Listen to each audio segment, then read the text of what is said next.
carbohydrate restriction in human health. And we're talking to authors, some of the authors of part 3 of this tome, Therapeutic Carbohydrate Restriction for Health and Fitness. And we're looking at chapter 9 here, exercise and sports performance. Now, we know that the role of fat adaptation and carbohydrate restriction for athletes is an emerging and controversial area. Many athletes voice concern over glycogen depletion with carbohydrate restricted diets. And we also know that there are mounting metabolic concerns with the use of chronic excessive carbohydrates to aid the performance in athletes.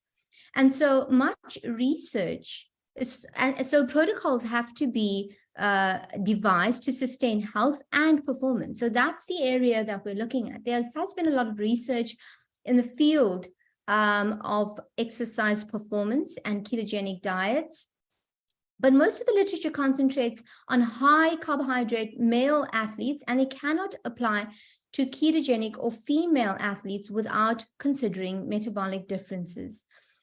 The current research that has surfaced on ketogenic diets maligns it with performance impairment due to the trials being so short. So we do need to bear that in mind.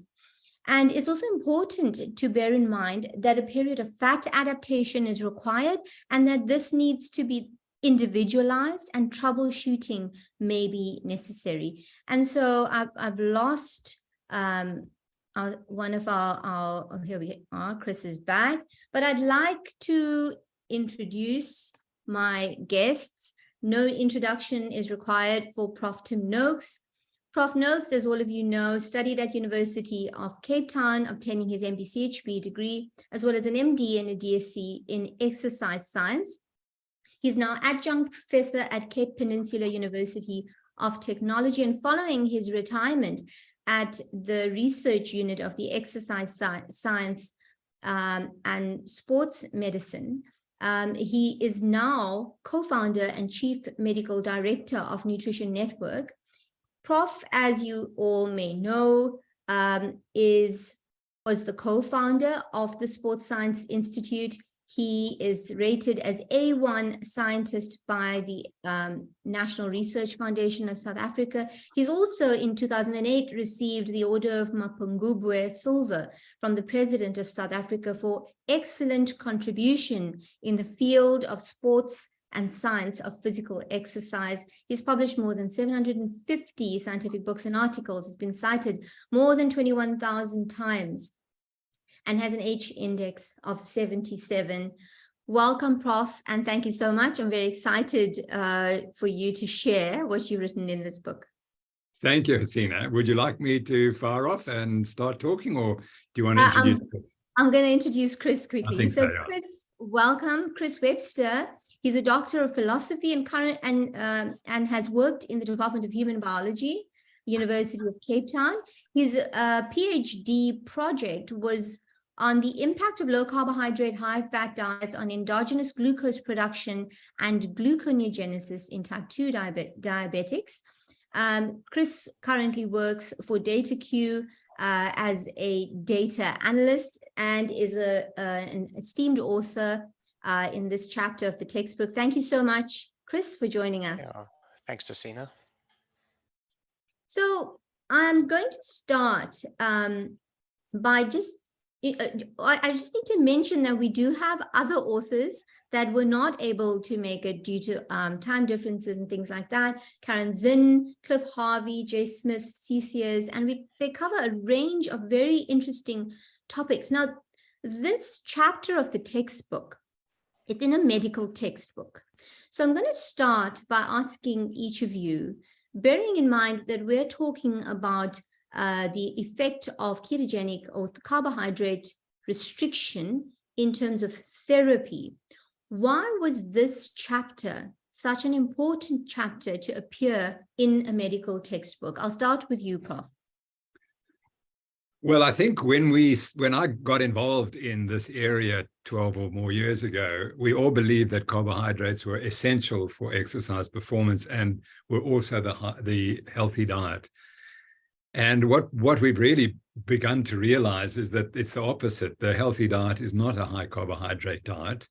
And that slowly raised the question, well, maybe we over-promoted the high carbohydrate diet and maybe had some downsides and maybe it was unnecessary. And so and why is that important? That's important because if we're going to shift the world to eating low carbohydrate diets, then we need to know that the athletes aren't going to be, their performances are not going to be impaired and that their health's going to be improved. And I think that really became the focus of the chapter. Is it feasible to eat a low carbohydrate diet and still to be an elite athlete, and certainly an athlete at any level? And so I think that's where we started from, and we've given that evidence. I must just mention Karen Zinn, who wrote a fabulous chapter on, she did a meta-analysis of all the studies looking at low carb versus high carb diets and concludes that there is no difference. There's no evidence that the diets produce different outcomes. And I think that when one looks at all the evidence, that is the case. So she did a meta-analysis. There are two other meta-analyses that all come to the same conclusion. What you eat actually makes no difference to your performance. And now that's impossible for people to believe, because we've been inundated with all this information that what you eat before you go to the start of the race or whatever performance it is, it's absolutely vital that you start with lots of glycogen in the muscles, because when you run out of glycogen, then you're in trouble. And so the meta-analysis shows that's not the case. And then more recently, and I know you'll ask me this question, we've been able to show that muscle glycogen is not absolutely obligatory for human exercise performance. We'll come back to that. So absolutely, Prof. I want you to spend some time going through that. Just to add to, the belief, just for the general population, not for elite athletes, the world over, is still eat less, move more. Calories in, calories out. And we've seen athletes, and yourself, Prof, getting more sick despite performing at the same level, or maybe even trying to increase their performance, the distances and things like that. Performance suffered. So I think that it's really important that if people, the common man isn't the elite athlete, and if physicians, if coaches, if people who read this book can actually understand that even for elite athletes, eating a high carbohydrate diet can be detrimental, then maybe we've made some headway into people starting to accept that what you eat is actually so important. Well, Hasina, you have emphasized the dangers of visceral obesity and the obese state and how that produces an inflammatory response. Well, we had the Two Oceans Marathon this weekend and the Two Oceans Half Marathon. And there are a lot of very obese people running those races. And why they're obese, they think I can eat all these carbs and it'll be healthy and make me run faster. And it's not the case. Health comes first. And it's a very difficult message to get across. So I'm never asked to speak to runners on their diet. Absolutely. My running club, which is 2 miles down the road here, they recently imported from Johannesburg, the Comrades Marathon dietitian doctor. And they didn't ask me to come and speak. No. Well, hopefully this publication, it sheds more light and understanding into what's actually going on at the vascular level, the cellular level, the interplay between the various organs. Chris, do you have anything to talk about the role that the need for this chapter? It's not really something, it's quite unexpected to appear in a medical textbook. What are your thoughts about that, having been involved in the research? Yeah, I think for many people, it can be a sticking point.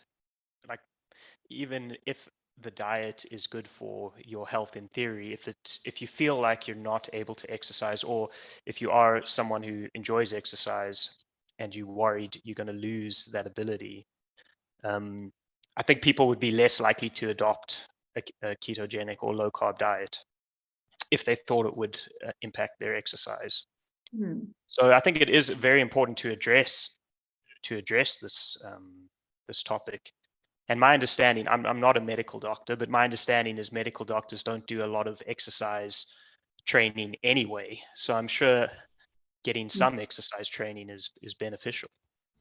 On the contrary, Chris, I have lots of colleagues who are not just weekend warriors, but they're triathletes, doing Ironman, and it goes with the mindset of the different specialities, the type A personality, and these are the people who've tried the ketogenic diet, but there's a level of anxiety around how long it takes for the individual to fat adapt, and they're not meeting their performance targets, and listening to podcasts and things like that, and they fall off, and really not just doctors. So so I think it covers a wide range of people. I think as a physician, or even as a health coach, or as a dietitian, you need to be well equipped with an athlete that comes to you and says, I'm struggling with my performance. You need to be able to realize that there's some visceral obesity, and you need to be able to hold that athlete's hand through the troubleshooting, which I think Karen covers really well, the troubleshooting aspects and the practical aspects of prescribing this diet. But Prof, I want to come back to you. So the guidelines for athletes, historically, it's been centered around muscle glycogen, and you have debunked that and thrown it off its pedestal completely. You also have had an insider view on that theory and promoted it in the past, and now you've changed your view completely, having looked at so much research. You want to share about the central governor model? And I like that because it's CGM, the glucose monitoring. So you've spoken about the anaplerotic theory, and you've disproven that and made some suggestions as to what might be more important. Yeah, so the beauty of age is I go back a long way. So I've followed this thing for a long time. So I go to medical school in 1969. And in 1967, a key event happened. And that was the production or development of a muscle biopsy technique in Scandinavia. And that revolutionized sports science, because all of a sudden you could measure the glycogen or carbohydrate stores in the muscle.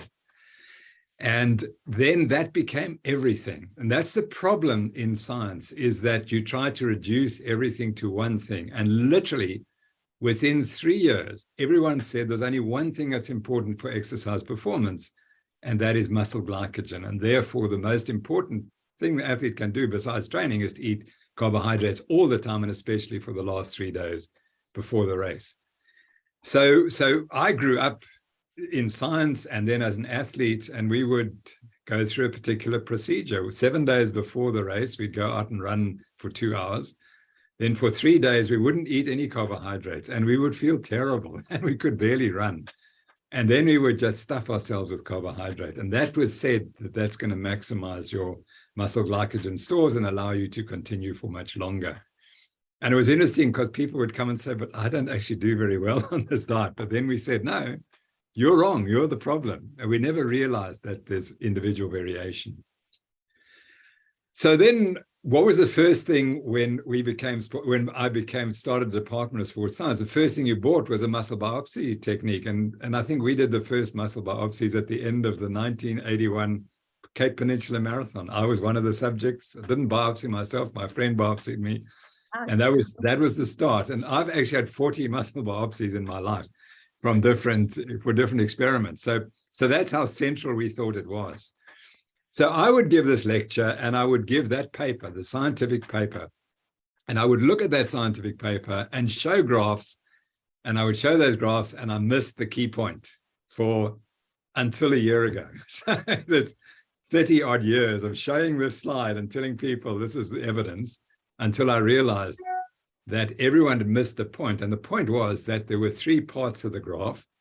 The top part was the muscle glycogen falling. And if you took lots of glycogen, had lots of glycogen at the start, your muscle glycogen lasted much longer and you could exercise for longer. And that was the key bit. But no one bothered to look at the bottom panel. And the bottom panel had blood glucose levels. Now, why is that important? Because when you go on a low carbohydrate diet, you don't only drop the muscle glycogen stores, you also reduce your liver glycogen stores. And liver glycogen is required to maintain the blood glucose level. And so what was very apparent was that the people who started with the lowest muscle glycogen their blood glucose just dropped like this, and they stopped exercising in, say, half an hour compared to 4 hours in the other group.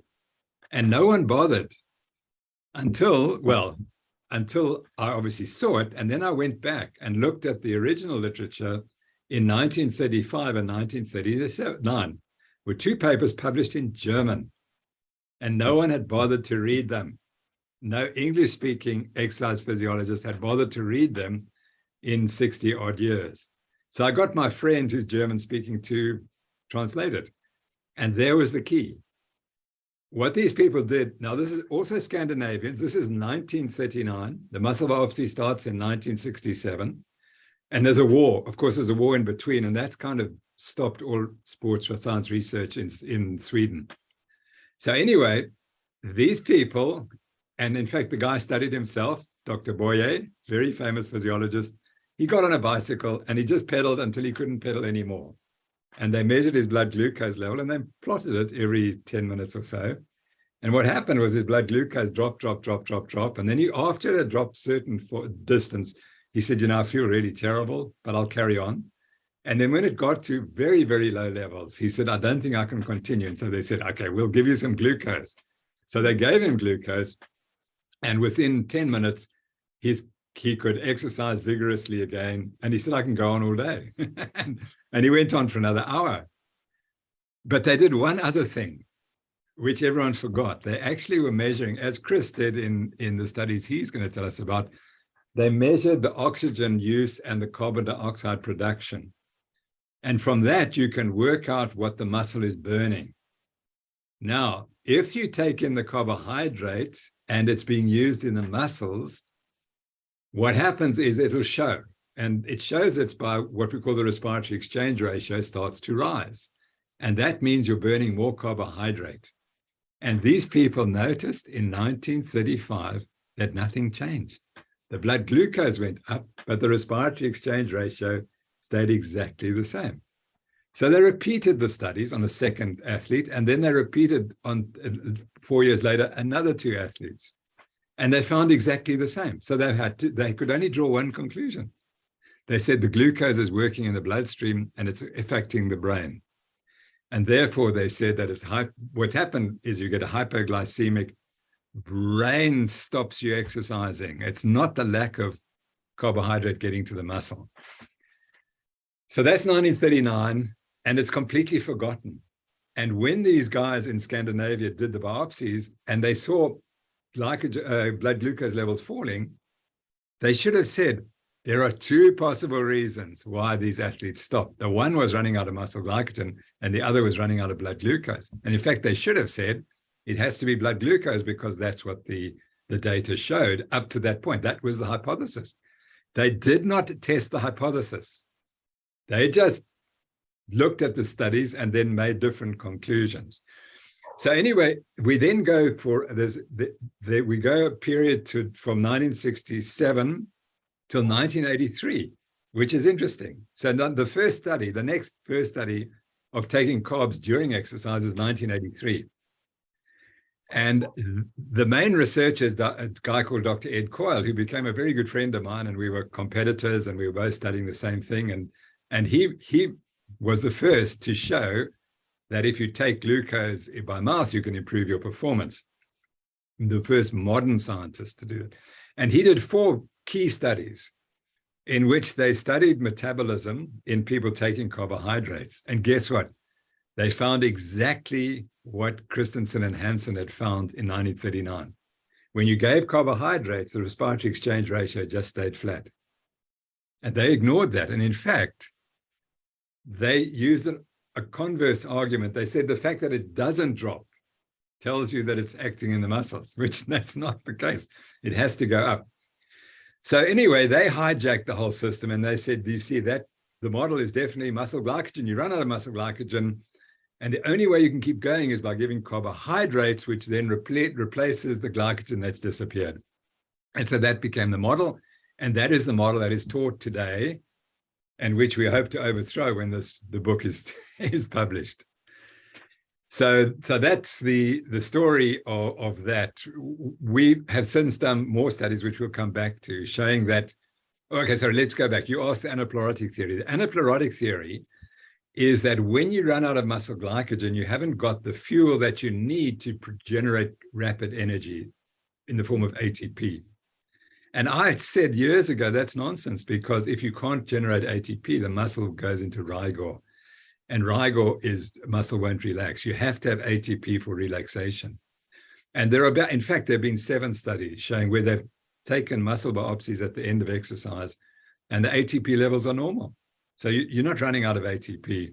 And then that comes back to the central governor. So we said that the brain is very clever, and it has to stop you before you reach that point. And that can't allow you to get muscle spasm and muscle cramping, etc., and rigor. The brain must stop you before you get there, just as it must protect the brain from hypoglycemic brain damage. You need glucose for the brain. And if you don't have enough glucose in the bloodstream, the brain is not stupid. It's not going to allow you to continue exercising. Thanks, Prof. So I want to touch on that again, but I just want to bring Chris in. So let's just clear something up first. Are we saying, if just for everybody who's watching, we're saying that the typical high carbohydrate diet for athletes is in the long term damaging because it has metabolic consequences? Chris, are we saying, if you've looked at the studies, that the ketogenic diet is better for performance than a high carbohydrate diet? Are we saying it is the same, or are we saying that the high carbohydrate diet is better? Let's just look at performance and cover that aspect. Well, I don't think you can say that it's better based on the literature, but these performance studies are extremely difficult to do because of the amount of controls you need to put in place to actually get a result. So the problem you have in the literature is, I don't think there are conclusive performance studies really either way done on this topic. And well, and then there are lots of strange things that you find in research, things like time to exhaustion. There are a lot of convenience study designs where the design is set up more for the convenience of the equipment you have available and the labs than an actual performance outcome. So I guess I would say the only thing we really have to go on is what the best people in the world are doing in terms of proper elite level performance. And I know there are certain types of sports where ketogenic diets are being used and they've been successful. But whether you could, so I don't know whether it would be possible to, say, play high level soccer on a ketogenic diet. I don't know. And that type of study has not been done. And I don't know if there are people who do that type of activity. So I mostly hear about ultra endurance exercises, and I imagine stuff like golf or cricket, where you stand around a lot. It's like quite low intensity and a lot of it's actually a mental game more than anything else. I imagine those would set up really well for a ketogenic diet. So the short answer is, I don't think there's conclusive studies either way. And to say that a ketogenic diet improves performance, as a general rule, you actually can't say that in any category, I would say. You're muted. Sorry, the dog was barking. Would you say, so it's not better? is it detrimental? Have any studies shown that it is detrimental to performance, bearing in mind that individuality exists and Yeah. troubleshooting needs to No, I'd say happen? the same thing. It's not, nothing conclusive has been shown in any, partly because these studies are generally very small. It's very difficult to control properly, and they often don't apply to any sort of real world situations. So I think when it comes to exercise performance, the advice I would give someone who wants to figure this out is you actually have to figure it out by trying it yourself and giving it time. And I think in general, the healthiest version of yourself will also be the best performer. Hmm. So for people, for the average, so I think there is a distinction between elite athletes who act, the 0.25% in performance actually matters, and just the average person where being physically active and going for a walk and that type of stuff is important. And then if you're healthy and feeling good and losing weight, then you will actually perform better. So, Yeah, Prof, I think that's a brilliant summary. It's absolutely fair, and it gives all different range of opinions. I was at a lecture the other night, and here's a statistic which absolutely shocked me. Do you know by how much the world record in the 100 meters has improved in 100 years? The answer is 1 second. The world record has improved 1 second in 100 years. Now, why do I say that? Because it shows that humans are very close to the limits of their performance. And we think, oh, well, if I eat my carbs, I'm going to run a second faster. Well, maybe not. The margins are so small. So I think I'm absolutely agree with Chris that the evidence that we have is that there's no difference, which we find difficult to accept because we've been so brainwashed to believe that glycogen is important and carbs are important and athletes eat high carbohydrate diets. But it's clear that athletes are doing different things. But there's one confounding variable which we don't consider, and that is that glucose ingested during exercise acts as a drug, I'm convinced. So that if you are exercising if you're exercising and you take carbohydrate and you say, gosh, you see the glucose made me perform better, that might be a brain drug effect. And that doesn't mean to say it's coming from the muscles and elsewhere. So in other words, it's perfectly possible to argue that muscle glycogen is not critical for performance, but glucose ingestion is, because it acts in the brain. And then you can see the discrepancy, and you can then explain all the evidence quite easily if those two statements are true. Great.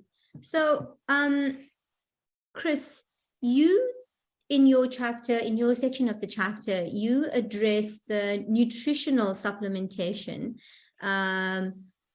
to improve performance. So you look at that. But before we get to that, I would like, we've got people who are watching who need some terms to be clarified. So what does metabolic flexibility mean in general, and what does it mean for an athlete? So I'll let anyone, either of you take it, Prof, if you want to take that, and then add to that what fat adaptation means.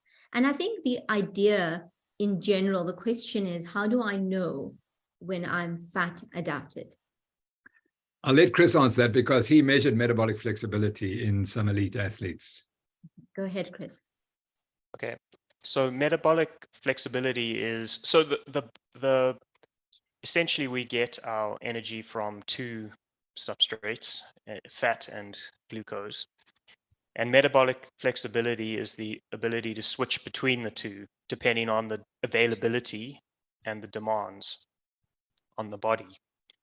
So a good example would be when you start, if you're doing, if you start exercise and you increase the intensity, you will shift your use of glucose as intensity increases.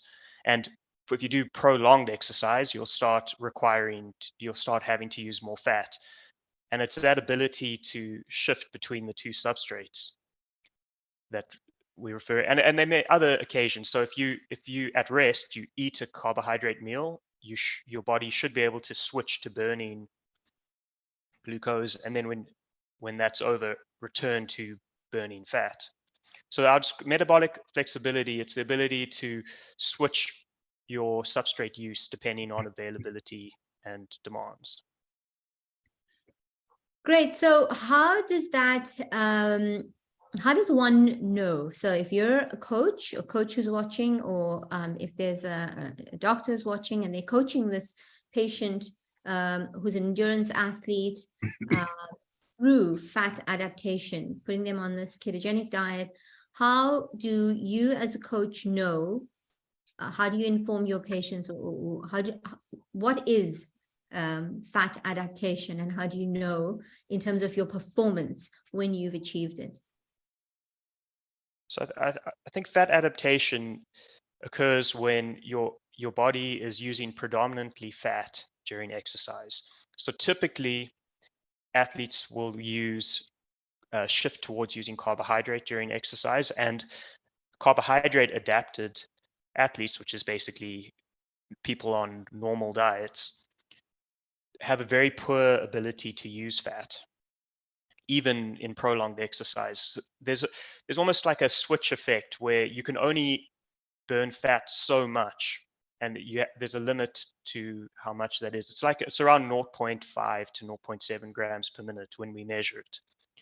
And if you're fat adapted, you can burn 1.5, like 1 to 1.5 grams per minute.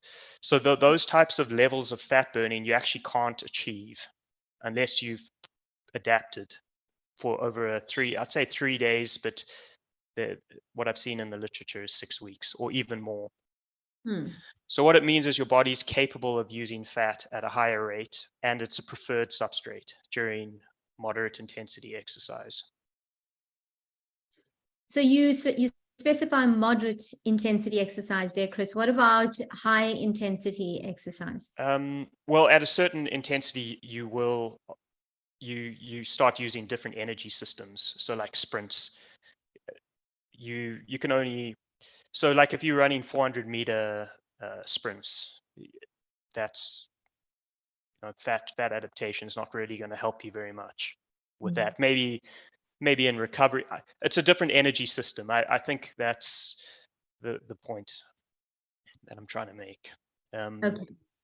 It's almost becomes a bit, it's like at the end of a VO2 max test where you just run for as long as you can until it gets too hard.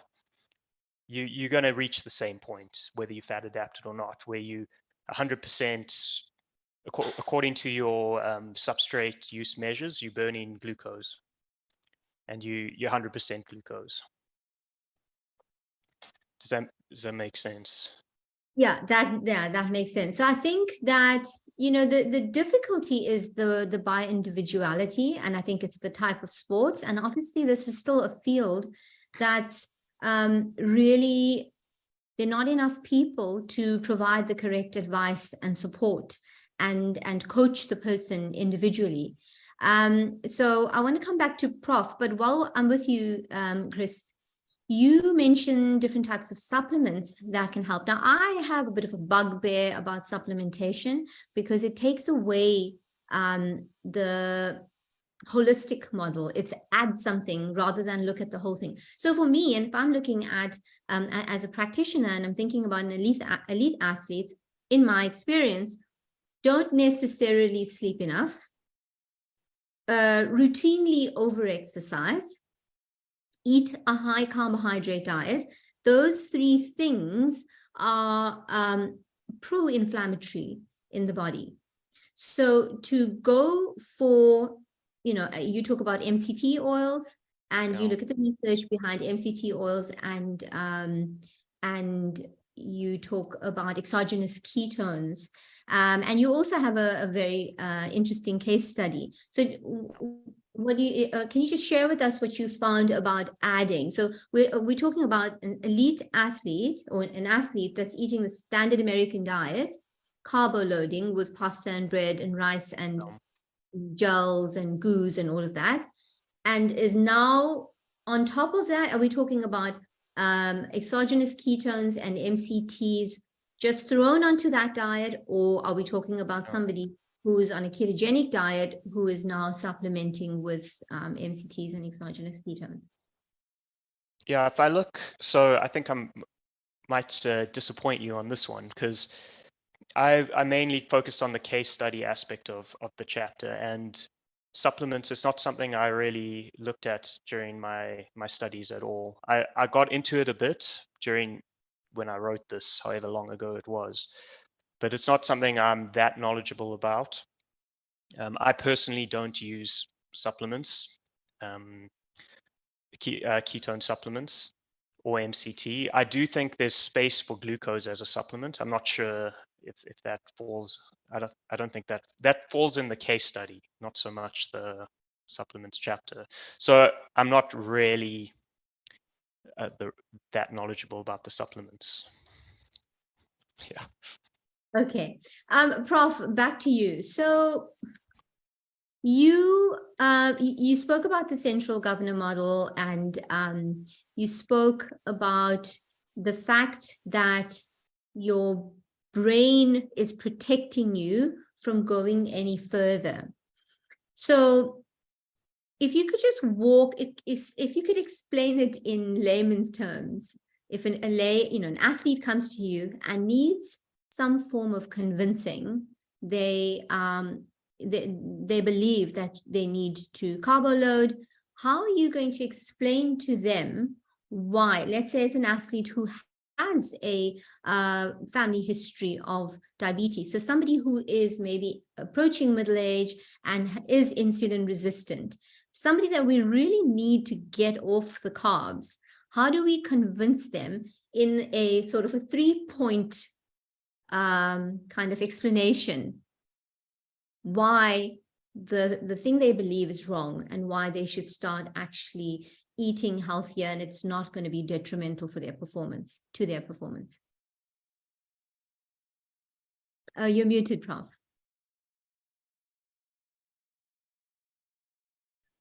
So you phrase the question in a difficult way, because most people who come to me have already decided they're going to change, and because they've realized their health is suffering. I think the best way I try to explain it is, well, let's see what is your health status at the moment. And then we go through the insulin resistance markers, and particularly the blood glucose control, so that you check the glucose for 24 hours on a continuous glucose monitor. I just want to make one little point, that the reason why do humans burn carbohydrate during exercise? And that, again, we have published papers which have been published after the book was written. So this doesn't appear in the book. What is clear to me is that the greatest threat to the human metabolism is changing the blood glucose concentration. That is the key. If it goes up too high, you're in trouble. If it drops too low. And the whole of metabolic hormone signaling is based on getting the glucose back to normal as soon as possible and keeping it low. And the reason why athletes burn carbohydrate is to get rid of the carbohydrate. And if you start exercise with lots of carbohydrate in the body, you are committed to burning that carbohydrate. You have to burn it. And I didn't realize until I went back and saw the studies we did in the 1990s, where we had people carbohydrate deplete, and then we infuse glucose into the bloodstream to raise their blood glucose levels. And we expected that they would burn that glucose avariciously because they didn't have any muscle glycogen. And it didn't happen. They continued to burn fat. And the answer was because their muscle glycogen was low, and that was sending the signal, and the liver glycogen was low, and it was sending the signal that you must burn fat. And it doesn't matter what else you do, you'll continue to burn fat. So what's happened in the past is that we've loaded athletes up with carbohydrate, and then we make them run fast on the treadmill. And they have to burn that carbohydrate because that's what the body is demanding. But the natural state is exactly as Chris said. The natural state is to burn fat. Now, what Chris isn't aware of, because we published a paper recently showing that actually you can burn fat at very high intensity exercise. And we got values of up to 2 grams a minute. Now, why is that important? You see, a marathon runner like Eliud Kipchoge, he burns 75 kilojoules a minute. And it turns out that 2 grams of fat will give him all the energy he needs to run the marathon in under 2 hours. That's theoretical. But in the past, we've said that's impossible because you've got to burn that, got to get all that energy from carbohydrate. Now we're realizing it's not the case. And in our paper, we quote Chris's work because Chris was one of the first to show an athlete burning 1.7 grams per minute. Not quite 2 grams, but 1.7 grams per minute. And so he broke the back of the story that you can burn a lot of fat when people, and I think Chris's athlete was exercising quite vigorously, as I recall. So his work was already showing that. And so we've extended a bit because we studied people doing 800-meter repetitions and showed that they could fuel it all from fat. So to get back to the point is that the reason why we believe people need carbs is because they're eating carbs all the time, and the body's clever. It says, I must get rid of this carbohydrate because this idiot's going to be eating more carbohydrates in 2 hours' time, and then it's going to flood my system. And so I've theorized that when you eat carbohydrate, you have to dump it somewhere to get rid of it, get it out of the bloodstream, and you dump it in your muscles and you dump it in liver. And that's why we burn so much carbohydrate, because we're eating such high carbohydrate diets. So that's, and but humans are designed to burn fat. And it's, as Chris said, it doesn't take a few days. Louise Burke she showed in 5 days, these athletes were burning 1.6, 1.7 grams, and coming from 0.5, as he said, to up to 1.7 in 3 or 4 days. And it's partly because your insulin levels are down, but there are other changes in muscle, and it's all you need is one protein in the membrane to get the fats into the cell, and that seems to adapt very, very quickly. So it seems to me that fat burning is the beneficial way. And just to remind you, sorry, now let's get back. So the other study that we were doing on these athletes, we measured their continuous glucose, put continuous glucose monitors. And of the 10 athletes, 3 became pre-diabetic on the high carbohydrate diet. And on the high fat diet, they completely normalized. And the extent to which they normalized was determined by how much fat they burned, the maximum fat burning capacity. So our co-author suggested that your mitochondria are driving it. And as long as you've got healthy mitochondria that can burn fat, you're not going to be diabetic. And as soon as you eat a high carbohydrate diet, you damage the mitochondria, and that then pushes you over into diabetes. So to answer your question, if a person came to me, I would say it's unethical for me to prescribe a high carbohydrate diet to anyone. Because I know that 90% of people are not going to benefit, their health's not going to benefit.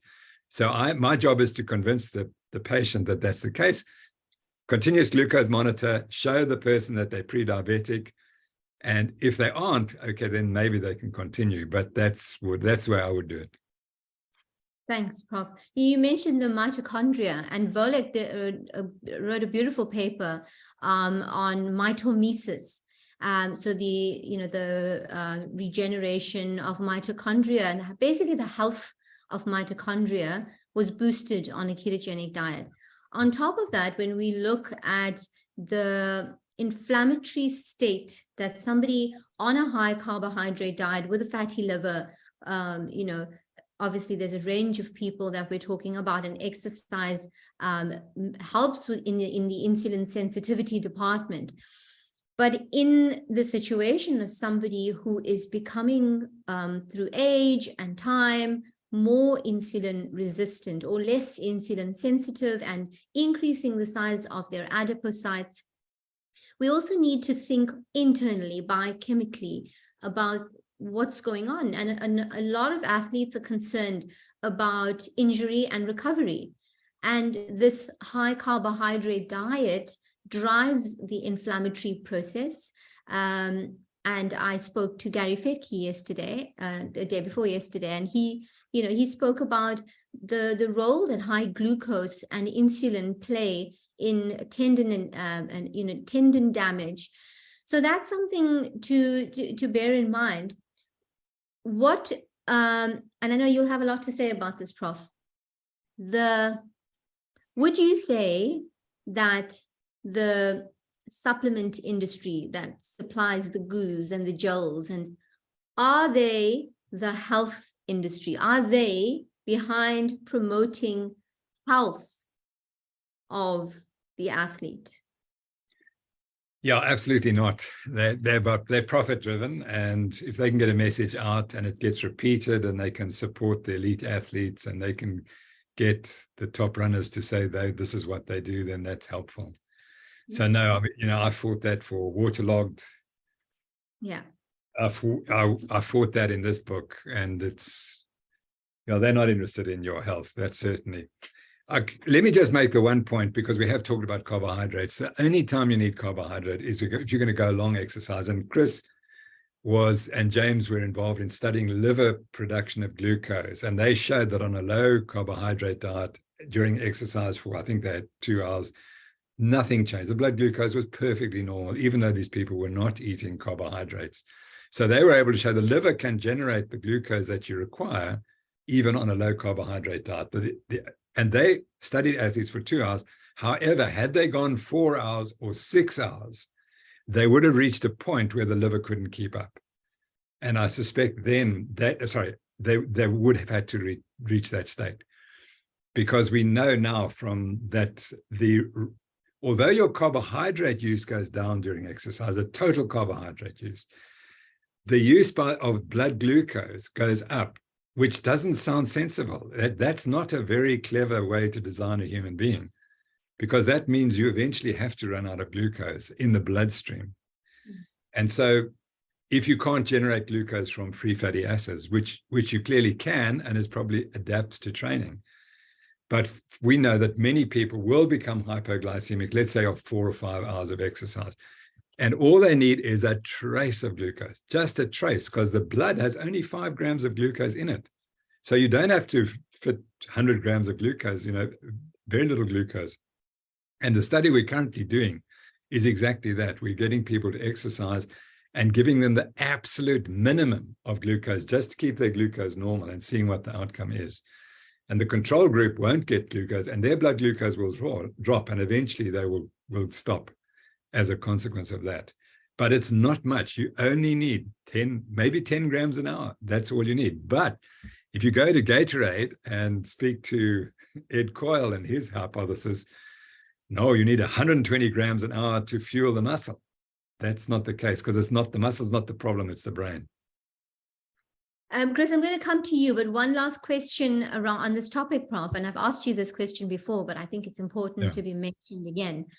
How does a fat-adapted athlete who is taking the bare minimum of glucose to improve performance, or just to keep their performance up there, how do they know when their glucose is dropping? And I asked you this previously, what's the first sign that your glucose is dropping and you should probably supplement? And then the second, follow on that, and you can add to this, Chris, what would you suggest that a fat-adapted athlete uses to supplement glucose? So if you're not taking any carbohydrate during exercise and you exercise for long enough, the point is reached where you suddenly think, I can't take another step. I can't go any further. I'm never going to finish the race. I mean, I had that experience in a number of races, and eventually I found out what the cause was and then reversed it by taking glucose. And the remarkable thing was, in 10 minutes of taking the glucose, gosh, I can easily finish this race. It's no problem. So I think it's when you start to get symptoms that the race is becoming more difficult and you absolutely want to quit, that it's very, very powerful quitting response if you're hypoglycemic. And it will be, because it's going to stop you. You won't be able to get around it. And the interesting thing is, if you reverse it, you feel fantastic and you get a lift, etc. So that's the one thing. But otherwise is to monitor your glucose with a continuous glucose monitor. And the key is you mustn't let your glucose drop, because in all the experiments that I've seen, the glucose starts to drop, but your performance stays the same. But then about 30 minutes later, once it starts dropping, about 30 minutes later, your performance starts to drop. But you continue and you're able to exercise, but you're going slower. And in my opinion, if you keep the blood glucose normal, you probably will be able to maintain your exercise for longer. Thanks, Prof. Chris, you wrote a case study in the textbook. And using that case study, perhaps you could address some questions such as, in a fat adapted athlete, when do you consider increasing carbohydrates and when do you consider reducing the carbohydrates? And is there a competition diet that is different to your training diet? So in this case study, we had a very well fat adapted Ironman athlete. He'd been, I think, 2 years training and racing on a proper ketogenic diet. And I think we measured him at 1.8 grams per minute on the treadmill during a VO2 max. During it wasn't quite a VO2 max because we had longer stages. I think we had 3-minute stages or something. So he's the guy Prof was talking about where we found that very high fat oxidation rate. So what we did with him is we measured his, we did a bunch of performance tests. We did a 100K time trial. I think it was maybe I can't remember exactly, 30K time trial. I have it here. Let me see. I think it was 20Ks, as I remember. 20, yes, that's right. It was 100K, it was 20K, and we did a bunch of sprints. And then he did fat adapted training. He did those tests, and then he did a 4-week period where he drank, I think, 75 grams of glucose an hour. That was the rate. So it's a very traditional, conventional rate of glucose ingestion. And he only did that during his high intensity training sessions, which were 1 hour long, and during the 20K time trial, and before his sprints. And the only place we saw, in the end, his 100K time trial was better without glucose, but not meaningfully, I wouldn't say. His 20K time trial was faster with glucose, and the sprints, I don't think we found a difference. And what we said in the paper was that we were seeing a central effect, because when you a 20K time trial, there's no you're not needing blood glucose at that point for that. As Prof was saying, you're not going to reach the point where you have to stop at that point. So we thought we were seeing that central effect. So I think what was interesting about the case study, well, firstly, we described this guy, and then a couple of weeks later, someone put out a study saying you can't do Ironman at a certain speed and we just said, well, here it is. It's been done. So it was first just to describe that it is being done. And I think it's quite a novel idea to put someone who is fat adapted on a carbohydrate diet instead of the other way around, which is what you see everywhere else. But ultimately, it was a case study, so we can't really draw any conclusions from it. But I think it's very interesting. So one thing I've seen with patients, my patients who are fat adapted, and some patients don't believe that they're insulin resistant and they go on the diet to please their partners, and they're really meticulous about what they eat. And I've had some patients who needed to do a Kraft test where 75 grams of glucose had to be ingested, and the patient wasn't able to tolerate that amount of glucose. So how did your patient tolerate? Of course, it was a trial. It was a test, but it's something to take into consideration that a keto adapted athlete supplementing glucose, of course, there will be some experience and they'll know what works best for them by the time they reach race day. But how did your the man in your case study, how did he tolerate that load? He had no issues with it. And I think partly it was because he was taking it during his high intensity training sessions. So he was pretty much, my guess would be, burning it off more or less straight away. And we didn't measure muscle glycogen or anything like that. So I think for a properly fat adapted athlete, you're unlikely to do metabolic damage if you ingest glucose during exercise. Right. So that's probably as safe a time as any. And as I'm intrigued by this idea of that you can go as low as 10 grams an hour. And to me, that makes sense because I do see it I think it's probably there is a big central effect happening. But yeah, in this case, there was no issue. You mentioned the glucose tests. Fat adaptation does increase. It does change your physiology where you perform worse on glucose tolerance tests. And I think what's important is that you actually need a entirely different category. It's a different population, adapted people to people on high carb diets. So you actually can't really use the traditional cut points and guidelines for glucose tolerance testing. But it makes it look like you've become insulin resistant. Absolutely. So Chris, for people listening who want to know how to supplement, what did your case study supplement with? He was given just one of these energy drinks. Okay, so just a traditional that contained just glucose. Just glucose, but obviously contained colorants and preservatives and. I can't remember the details right now. We tried to get something that was pretty mild, like neutral. Okay. It was Jerun's company. I forget what it's called now. Do you know, Prof? No. Was it G24 or something? Or G40? No, it wasn't that. No. But we didn't do anything fancy. It wasn't any of these slow release things or anything like that. It could have been Energade. Like it was the equivalent of an Energade. Okay. So this is really interesting, and I think we definitely need more research in this area.